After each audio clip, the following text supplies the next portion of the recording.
Aquests 6 estudiants de tercer i quart d'Enginyeries Industrial i Aeronàutica de la UPC a Terrassa han construït aquest avió no tripulat. Es diu Trencalòs 2009, té una envergadura de 3 metres i és capaç de volar fins a 60 km/h. L'avió pesa només 2 quilos perquè està construït amb materials compostos molt lleugers, com la fibra de carboni, però que aguanten tant pes com el ferro. Gràcies a aquest poc pes, el trencalòs pot portar una càrrega de 10 quilos, cosa que el fa apte per una gran quantitat d'aplicacions com les fotografies aèries. Es mou gràcies a un comandament a distància i una bateria de 300 grams. La construcció de l'avió l'ha finançat la mateixa UPC juntament amb diverses empreses patrocinadores.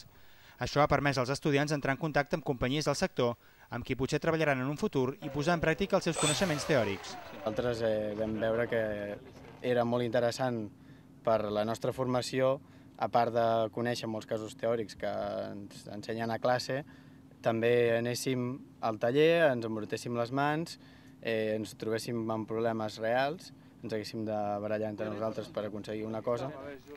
Els estudiants de l'UPC van construir l'avió expressament per competir al concurs europeu Air Cargo Challenge, que es va fer a l'agost a Portugal. Van quedar en 10a posició a la prova de vol, però el seu projecte documentat va ser el segon classificat. Alguns d'ells ja havien fet un primer trencalòs, el 2007, però molt més modest. Per fer del projecte una realitat, els 6 alumnes de l'Escola d'Enginyers han ocupat la major part del seu temps lliure, caps de setmana i vacances del darrer any a la seva construcció.